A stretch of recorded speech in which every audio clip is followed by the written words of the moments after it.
अस्सलाम वालेकुम फ्रेंड, कैसे हैं आप सब। उम्मीद है आप सब ठीक होंगे और आप सबकी दुआओं के साथ अल्हम्दुलिल्लाह हम भी बिल्कुल ठीक ठाक हैं। तो जी, आज हमारे किचन में रेसिपी बन रही है कटलेट्स की या आलू टिक्की उसे कह लें, और उसको हम बनाने जा रहे हैं। तो चले इंग्रेडिएंट्स को देखते हैं।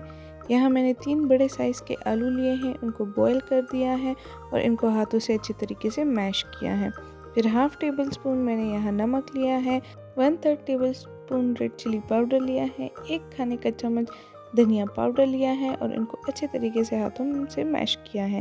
फिर मैंने लिया है 1 खाने का चम्मच चाट मसाला और उसी के साथ मैंने इनको सबको मैश कर दिया है। थोड़ा सा मैश करने के बाद हाफ खाने का चम्मच जो मैंने लिया है वो है ज़ीरा, साबित ज़ीरा लिया हुआ है, नॉट पाउडर। मैंने पाउडर नहीं लिया, ज़ीरा लिया है। ये खुशबू के लिए हमने लिया हुआ है और बहुत मज़ेदार होता है। जब तक ये बैटर हमारा सेट हो रहा है तब तक एक अंडे को हम बीट कर लेते हैं अच्छे तरीके से। फेंटा हुआ अंडे से क्या होता है कि कटलेट्स टूटते नहीं हैं।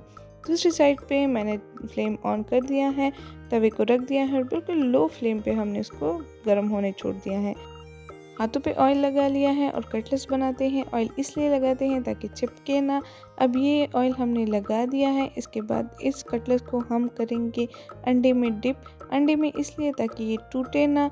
जब अच्छे तरीके से डिप हो जाए उसके बाद हमने क्रम्स लिए हुए हैं, ब्रेड क्रम्स, और उनको क्रम कोटिंग कर दी है। क्रम कोटिंग करने के बाद हमने तेल थोड़ा सा लिया हुआ है और इसमें हम फ्राई करना स्टार्ट कर देते हैं बिल्कुल लो फ्लेम पे। अगर फ्लेम आप ज़्यादा करेंगे तो ये जल जाएंगे, ऊपर से जल जाएंगे और अंदर से कच्चे रह जाएंगे, इसलिए लो फ्लेम पे बहुत अच्छे तरीके से बनते हैं।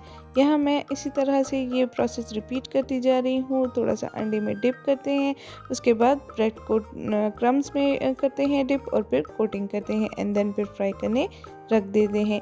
इसी तरह मेरे तकरीबन 9 कटलेट्स बन गए थे इजीली।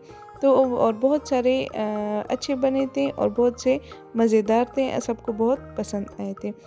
आज मैंने कटलेट्स इसलिए बनाए क्योंकि मेरा दिल था कि कुछ चटपटी चीज़ बना दूं और स्नैक्स का टाइम था तो कुछ चटपटी चीज़ें खाने का बहुत दिल कर रहा था। तो मैंने सोचा क्यों ना कटलेट्स बना लिए जाए।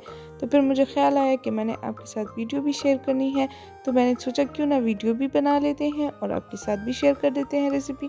आप इसे ज़रूर ट्राई कीजिएगा। लिटरली ये बहुत मज़ेदार और बहुत ही कम टाइम में बनने वाली आसान सी रेसिपी है।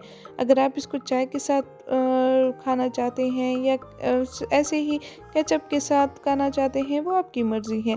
वैसे भी आप इसे खा सकते हैं विदाउट एनीथिंग, तो बहुत मज़ेदार बनती है। ये फिर हमने क्या कर दिया है, फ्राई कर दिया है। एक साइड से फ्राई हो गया है, अब दूसरी साइड से मैं ये आपको दिखा रही हूँ कि फुली फ्राई नहीं हुआ है।